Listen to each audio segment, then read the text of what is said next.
Bonjour à vous et j'espère que vous allez bien. Aujourd'hui, je suis avec Vincent, un immigré français. Bonjour Vincent. Bonjour à toi Julio, comment vas-tu? Très bien, merci beaucoup d'être disponible pour moi aujourd'hui pour pouvoir répondre aux questions que les personnes en dehors du Mexique se posent le plus.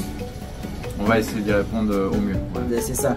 Je trouve que c'est très important parce que moi-même ou les personnes avec qui je vis, que ce soit au Canada ou en France, même à la télé, on a souvent ces images du cartel, d'insécurité, même des fois que c'est insalubre, même les Mexicains trop bruyants dans les immeubles. En fait, il y a beaucoup de choses et on va essayer d'attaquer un peu chaque rubrique entre l'immobilier, la sécurité, etc.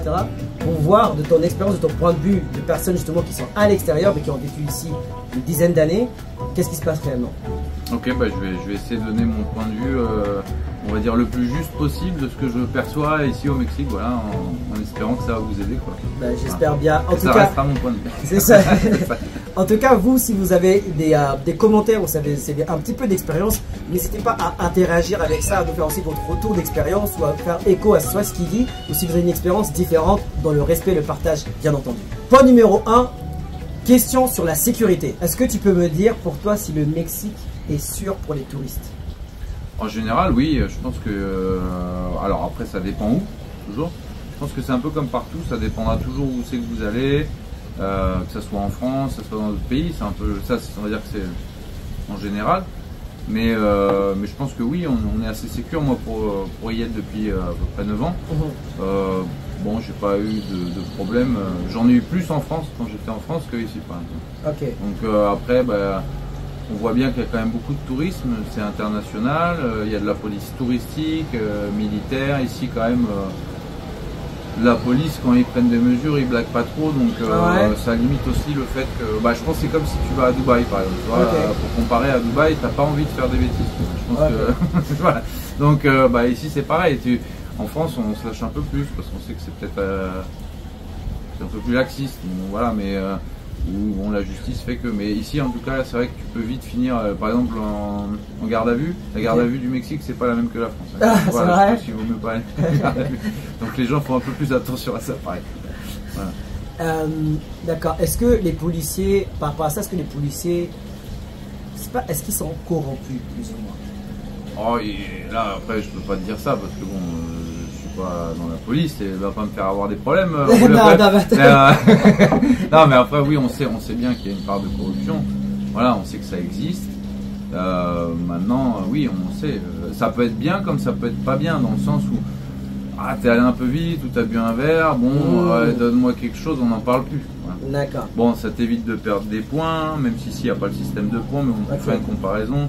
Ça t'évite qu'on t'immobilise ton véhicule, qu'on te fasse perdre ton permis, qu'on te fasse perdre un an. Alors ça, on va dire que c'est un peu le côté facile et du coup, quand t'es dans ce côté-là, tu te dis bon ça m'arrange, mais bon oui, ça existe.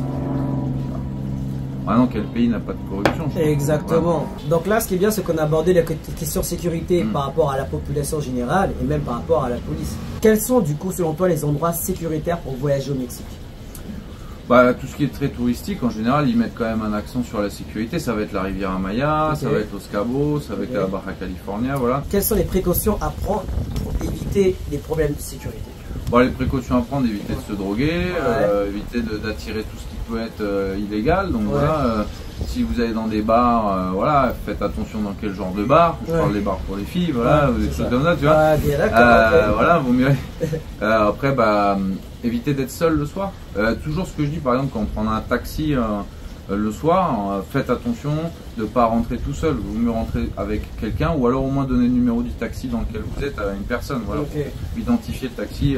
Voilà, comme partout, tu es vulnérable quand tu es tout seul et qu'il fait nuit, quoi, hein, voilà. Exactement. La France n'est pas forcément plus sécuritaire que le Mexique? Ah non, non, je pense pas, au contraire. Au contraire, malheureusement, au jour d'aujourd'hui, non. Et moi, je pense pas non plus que le Canada est plus sécuritaire maintenant que le Mexique. Et je pense aussi que la France n'est pas forcément plus sécuritaire que le Mexique. Donc ceux qui ont peur, ils peuvent quand même, c'est peut-être des images aussi qui restent, mais je pense que c'est bien de tenter le pas. Je vais juste rajouter quelque chose parce que là en ce moment, dans l'actualité d'aujourd'hui, j'entends beaucoup qu'on dit que la France elle se mexicanise. Donc ça, je voulais juste rajouter ça, parce que ça tombe bien. Il n'y a même pas même pas un mois, on parle beaucoup de ça, on dit ah la France elle est en train de se mexicaniser. Ça veut dire quoi qu'elle se mexicanise dans cette Dans le sens, on va dire péjoratif, dans le sens de la délinquance. Mais Ah ouais. qu'il y ait des crimes, qu'il y ait des réseaux de drogue, etc. Ouais. Mais je trouve déjà, c'est pas bien de parler d'un pays Ouais. et de le cataloguer comme ça. Parce que ça, déjà, ça veut dire en gros que le pays, le Mexique, c'est voilà, c'est quelque chose. Ouais. Faut pas prendre exemple. C'est ça. Je pense que déjà, ça se fait pas. Même il devrait éviter pour les relations internationales de dire ça. Mais en plus de, c'est pas les mêmes problèmes. Bah ouais. Et on peut pas comparer quelque chose qui est pas comparable. Les problèmes qu'on a en France, c'est pas les problèmes qu'il y a ici. Exact. Et on peut pas dire que ça se mexicanise. C'est rien, Ouais. c'est rien ça. à voir. C'est pas Et pareil. ça véhicule aussi une mauvaise image, comme tu disais. Et ça, j'ai pas entendu ça, mais c'est vrai que c'est pas. Non, c'est vrai que c'est pas correct. Mais très bon point. Non, Très bon point. oui, J'avais jamais entendu ça, mais c'est bien que tu soulèves.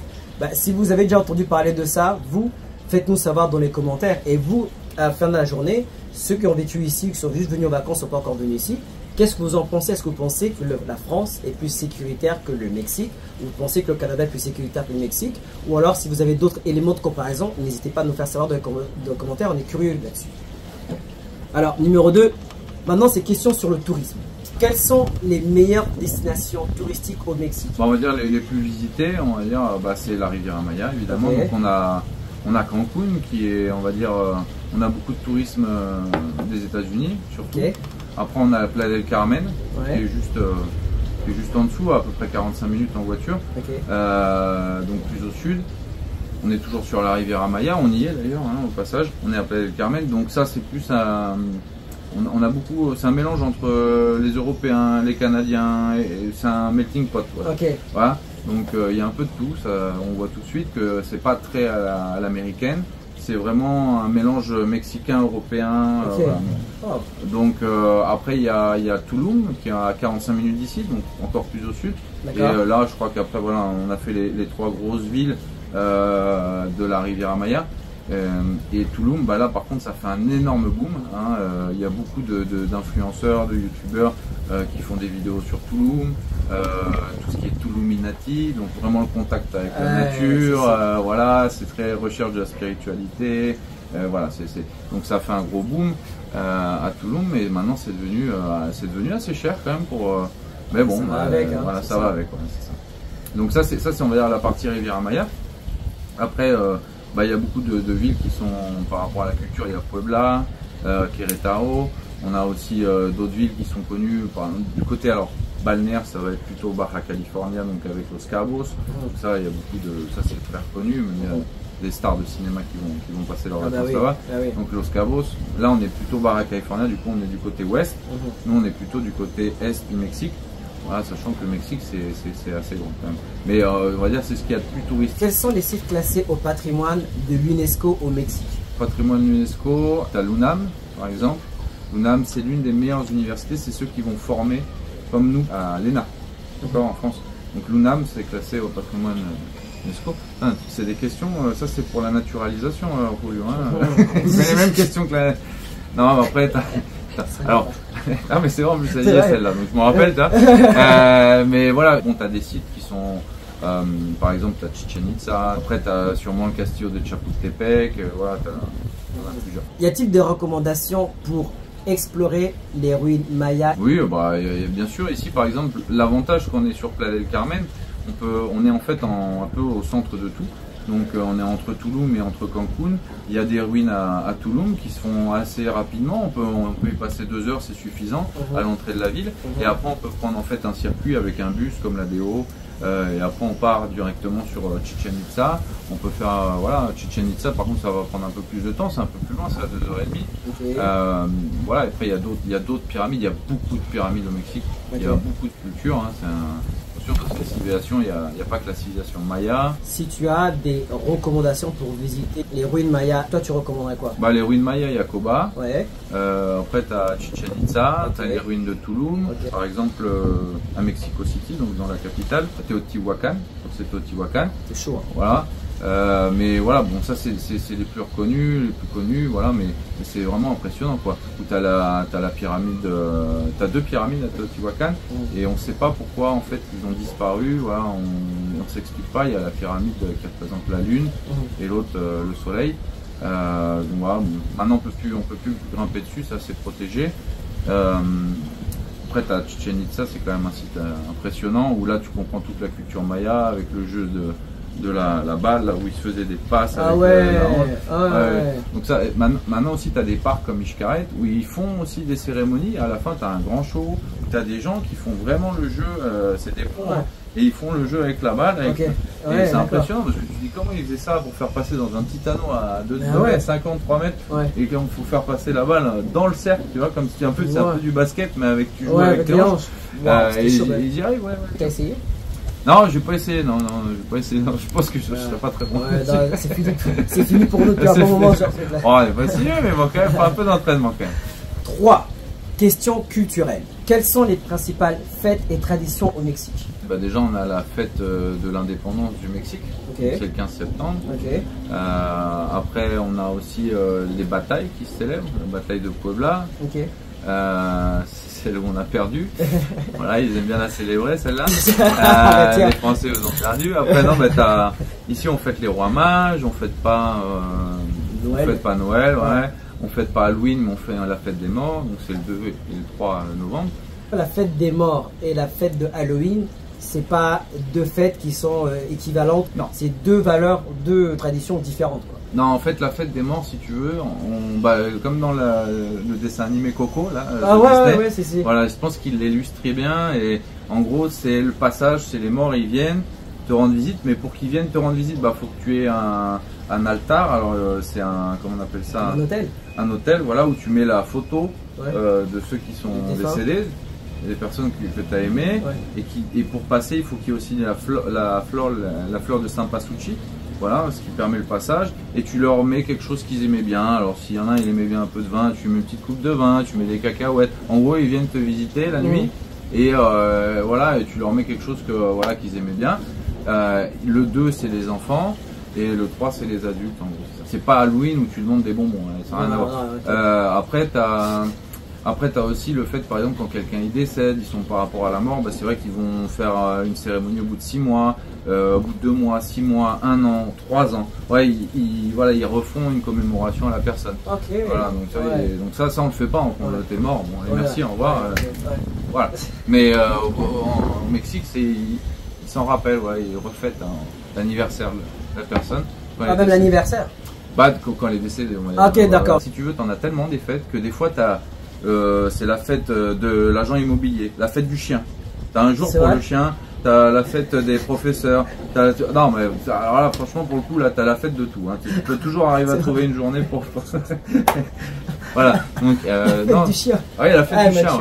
Je te jure, je sais plus quelle date c'est, mais il faut regarder. Hein, vous vérifierez, mais. Voilà, tu as quand même pas mal d'occasions pour faire la fête. Ça, c'est pas un mythe. Bon, là, par contre, je le vois et surtout, je vois comment c'est un peu dans le cadre, etc. Là, et c'est vrai que tout invite à la fête. Ouais, bon, il est pas mal, il fait beau, voilà, mais les gens sont festifs, ils ont un peu ça, voilà, ils aiment bien danser, chanter, ils sont joyeux. Ils aiment bien faire la fête. Quels sont les plats typiques à essayer au Mexique?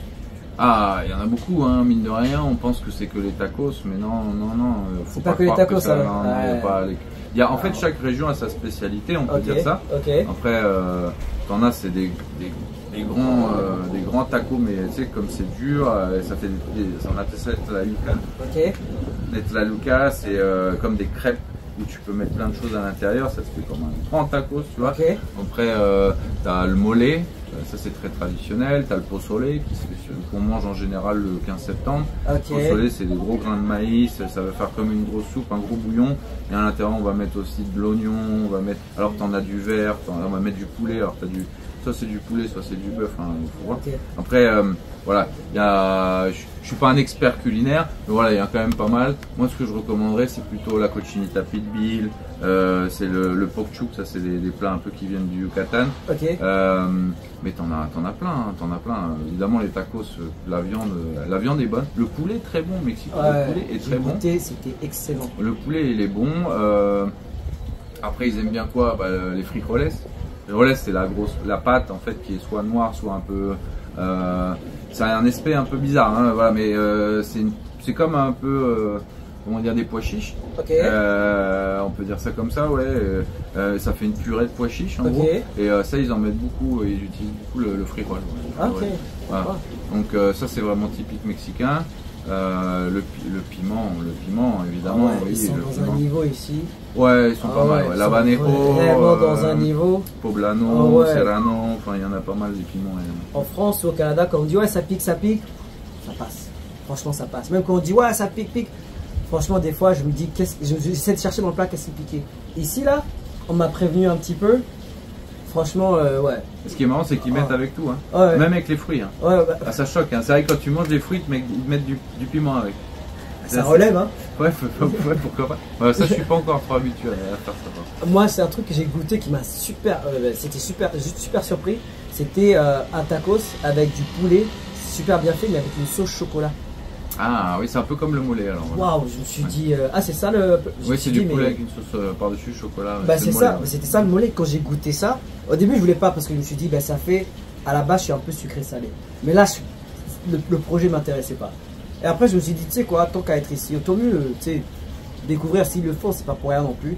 Et ils l'ont fait, j'ai mis du piment dessus, c'était vraiment trop bon. Non, on mange bien. C'est varié quand même. Quels sont les éléments importants de la culture mexicaine en ce qui concerne musique, danse Bah, je pense déjà la famille. Très famille quand même, les Mexicains. Ok. Ouais, parce qu'ils aiment bien vivre proche. Voilà. Ça, des fois, ils vivent dans la même maison pendant très longtemps. Même, tu vois, même les enfants, ils tardent le foyer. Ils n'ont pas trop de problèmes à parler, par exemple, d'argent. Nous, on est plus, voilà, on est plus discret là-dessus sur ce sujet. On évite d'en parler, mais par contre, eux, il n'y a pas de tabou par rapport à ça. Super. Un élément important, par exemple, c'est la fête des 15 ans. Ça rejoint un peu ce que tu me disais, qu'est-ce qu'on célèbre ici. Alors, les 15 ans, quand la fille elle a 15 ans, elle devient une femme. Et là, c'est une grosse fête. C'est la quinceañera. La quinceañera, c'est une grosse fête au Mexique. C'est un peu comme si elle se mariait. En gros, tu as les chambelans. Elle a deux personnes qui l'accompagnent. En général, c'est ses amis. Elle a une belle robe et tout ça. C'est une grosse fête. Ils invitent plein de gens. 4. Question sur les formalités de voyage. Alors, est-ce que j'ai besoin d'un visa pour voyager au Mexique? Bah, je pense que ça dépend d'où tu viens. Si tu viens du Canada, si tu viens des États-Unis, si tu viens de la France, non. Pas pour voyager. Pas pour l'instant, en tout cas, en 2024. Après, peut-être qu'ils vont mettre des petites taxes comme l'ETSA et tout ça, comme quand tu vas aux États-Unis. Ils en parlent un petit peu. Mais non, aujourd'hui, tu peux rester, par exemple, un Français, normalement, il peut rester 6 mois. Voilà, sans besoin d'un visa particulier. Quelle est la monnaie utilisée au Mexique et où est-ce qu'on peut la changer? Alors, la monnaie qui est utilisée ici, c'est le pesos mexicain. Sur la Riviera Maya, on peut aussi beaucoup acheter et payer en dollars, dollars américains. Pas en dollars canadiens malheureusement, mais le change peut se faire facilement. Alors ça ça m'a choqué quand je suis rentré en France, c'est difficile de trouver des maisons de change en France. Si tu vas pas à l'aéroport, t'en as pas partout quoi, des maisons de change. Pour changer tes dollars, moi je changeais des dollars, c'était compliqué, hein. Fallait même les banques. C'est ça. Donc, alors qu'ici tu vois, il y en a quasiment j'ai vu, il y en a partout. Donc tu peux changer le dollar américain, le dollar canadien, tu peux changer du franc suisse. Tu peux changer également pesos et euros. Voilà. Et tu m'avais dit aussi où c'est le meilleur de changer, tu m'as dit qu'il vaut mieux le changer ici sur place dans les banques. Alors ce qui est le mieux, je pense, c'est de pouvoir retirer avec. Tu vas mettre ta carte dans un guichet, tu retires en pesos. Voilà, parce que bon, il y aura une taxe qui s'effectuera, mais le taux de change il sera quand même plus proche de celui de la réalité que de font les maisons de change. D'accord. Quelle est la meilleure période pour voyager au Mexique? Il n'y a pas de meilleure période, Julio. Toujours, il y a toujours. Non, alors après, ça dépend où au Mexique, encore une fois. Mais si on parle de la Riviera Maya, c'est un climat, on va dire, tropical. Hein. Donc on a à peu près 30 degrés toute l'année. Évidemment, en hiver, il y a la saison des pluies, qui est un peu la saison des ouragans, de septembre à novembre. Là, elle va se finir. Hein. Tu as eu un peu de pluie durant ton séjour. Donc, malgré ça, on va dire, on a eu un super beau temps. Aujourd'hui, ça va. Donc voilà, c'est pas la fin du monde non plus. Mais c'est la saison des ouragans où c'est un peu plus fréquent. Hein. Comme on voit, la Floride et tout ça, ça les touche pareil. Et après, en décembre, il fait un peu plus frais le matin. Voilà, mais on descend pas en dessous de 22 degrés. Donc, après, ça dépend des régions au Mexique. Mais en tout cas, pour la Riviera Maya, voilà. Ok, et pour dire une date précise, parce que moi tu m'avais dit la saison haute si on doit mettre une saison haute en général, pour par exemple Playa del Carmen, même si c'est peut-être pas représentatif, la saison haute, tu m'avais dit que c'était décembre jusqu'à avril. Et après, l'autre saison haute, ce serait... Bah après tu as aussi juillet, août, hein, c'est plutôt là on va avoir du tourisme aussi nationaux, hein, il y a beaucoup de Mexicains qui viennent en vacances, mais de décembre à avril c'est vrai que c'est une période où en fait tu vas avoir beaucoup de Canadiens, hein, bah, vous le savez, hein, vous fuyez le froid, voilà. Donc, et puis il y a aussi des Français quand même, il y a des Européens, mais c'est plus compliqué pour les Européens parce qu'il faut, c'est pas leur période de vacances, etc. Alors que les Canadiens, quand même, c'est pas très loin. Des fois, ils peuvent travailler aussi en télétravail, ils peuvent rentrer assez rapidement chez eux pour une raison. C'est le même fuseau horaire, Voilà, c'est le même fuseau horaire. Donc, c'est vrai que ils restent en général, on le voit beaucoup. Ils commencent même, des fois, il y en a beaucoup qui réservent 1 an à l'avance pour être sûr d'avoir leur place. Donc, eux, ils ont vraiment, à partir de décembre, ils arrivent. Hein. C'est décembre, les Canadiens, jusqu'au mois de mai. Voilà. 5. Question pratique. Est-ce que c'est facile de se déplacer au Mexique? Il y a beaucoup de taxis ici à Playa del Carmen, beaucoup. Il y a même des applications avec WhatsApp. Ici, on utilise beaucoup WhatsApp. Donc, avec WhatsApp, on peut faire appel à Radio Taxi et trouver un taxi rapidement. Il y a des combis. Il y a le train Maya maintenant qui a été mis en place, qui va quand même de Cancun jusque même à quasi à Campeche. Là, il est fonctionnel. Merci à AMLO. Voilà, c'était un de ses projets, ça a très bien marché. Donc ça c'est un moyen en plus de transport. Il y a pas mal d'aéroports, on a l'aéroport international de Cancun, de Cozumel et on a aussi celui maintenant de Tulum, donc il y a quand même des aéroports. Il y a des aérodromes, il y en a un par exemple à Playa del Carmen. Il y a des petites vannes, donc c'est des mini combis. Il y a des bus aussi, des bus de ville. Ici par exemple tu as le ferry pour aller à Cozumel. Il y a le bus ADO, qui ça je pense c'est très très bien. Alors ça c'est des gros bus. C'est ce que je vais prendre pour repartir à l'aéroport. Voilà. Aujourd'hui même. C'est économique, c'est des bus qui sont climatisés avec télé et tu peux voyager dans tout le Mexique avec l'ADO. J'ai ma belle-mère qui est fan de l'ADO, elle peut avoir des actions mais à chaque fois qu'elle vient, elle vient en ADO, elle prend pas l'avion, elle aime pas ça. Et du coup elle peut voyager partout dans le Mexique, avec l'ADO. Donc si je comprends bien, c'est super facile de se déplacer au Mexique quand même. Ouais, super facile. Bah, tout le monde n'a pas une voiture, tu sais, il y a beaucoup de gens aussi qui gagnent pas beaucoup, ils peuvent pas se permettre d'avoir une voiture, donc il y a quand même pas mal de moyens de se déplacer. Quelle est la situation sanitaire? Bah, elle est plutôt bien. Nous, pendant à partir du Covid, on est resté ouvert. Hein, voilà, donc ça a attiré beaucoup de gens qui voulaient pas être enfermés chez eux. C'était quand même assez strict. Hein. Moi, je me rappelle, on devait mettre ses pieds dans une bassine, ce qu'on faisait pas en France. Hein, quand tu rentrais dans les magasins, on avait, évidemment, on était contrôlé, température, masque, etc. Bon, donc tu vois, il y avait quand même ce genre de contrôle. Ils n'ont pas obligé les gens à se vacciner. Pour travailler, dans n'importe quel métier que ce soit, à part peut-être le métier de la santé et de l'éducation. Je crois que si ça c'était obligatoire pour moi. Les vaccins, c'est vrai que des fois c'est un peu plus compliqué pour certains vaccins, parce que moi j'ai des enfants, et des fois ils sont en pénurie. Des fois, donc faut attendre. Des fois c'est vrai que ça c'est un peu... c'est dommage. Et du coup, est-ce qu'il faut se vacciner avant de voyager au Mexique, l'extérieur? Mais je parle pas que du Covid. Est-ce qu'il y a un truc qu'il faut prendre? Par exemple, je sais que l'eau n'est pas forcément potable. Il n'y a rien à faire de spécial avant de venir ici, quoi. Non, c'est pas comme quand tu vas aller en Afrique où tu as la fièvre jaune. Non, il n'y a pas de... Tu peux pas te vacciner contre le chikungunya ou contre le Zika, qui est en fait la dengue. Non, il n'y a pas de vaccin contre la dengue.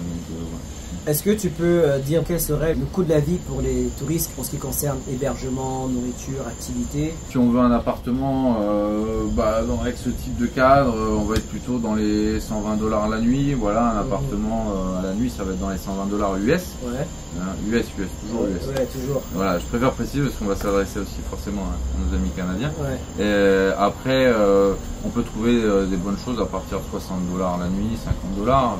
Mais après, on va pas être avec une vue sur l'océan, on va aller peut-être être un peu plus en arrière-plan. Mais voilà, on peut très bien trouver quelque chose de très correct à 50 $ la nuit. Après, je parle pour une unité d'une chambre. Si maintenant on est plusieurs, on veut une maison, ça va varier. Ça va dépendre de la zone, ça va dépendre du nombre de chambres et ça va dépendre de la saison aussi. Et du coup, en termes de nourriture, ça représente quoi le coût de la vie pour les touristes? Ça dépend comment tu veux manger.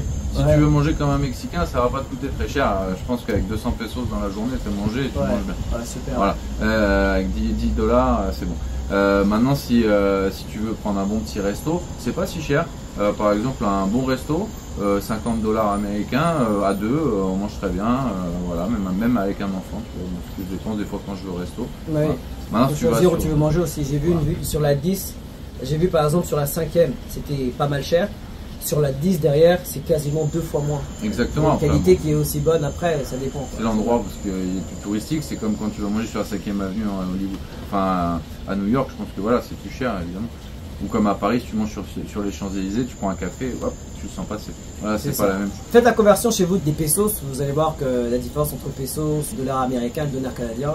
Et l'euro aussi, comme ça vous permet vraiment de comparer. Parce que des fois, quand on voit 200 pesos, ça peut paraître grand, etc. Mais quand tu vois la conversion, c'est tout à fait autre chose. 6. Question sur l'immobilier et la vie au Mexique. Peut-on acheter une propriété en étant étranger au Mexique? Alors, on me l'a demandé d'ailleurs, une cliente m'a demandé ça, Perrine, je la salue, si elle nous regarde. Mais oui, elle m'avait demandé, il y a des gens qui disent mais non, tu peux pas acheter. Alors il faut savoir que si, bien sûr, on peut acheter en tant qu'étranger, partout dans le Mexique. Maintenant, il y a une zone qui est restreinte. Donc c'est une zone qui est restreinte, ça c'est, on ne peut pas acheter vraiment directement si on est étranger dans cette zone-là. La zone, elle est située à 50 km de la mer. Donc tout ce qui est, en fait, ça fait comme une bande de la mer et 50 km des côtes et 100 km des frontières. C'est une zone restreinte où il faut passer par un trust, un fideicomiso qu'on appelle. En gros, la banque achète en ton nom et tu payes des droits chaque année. Mais tu peux acheter en étant étranger au Mexique. Bien sûr. Heureusement d'ailleurs, il y a beaucoup d'étrangers ici. Quelles sont les villes populaires pour les expatriés?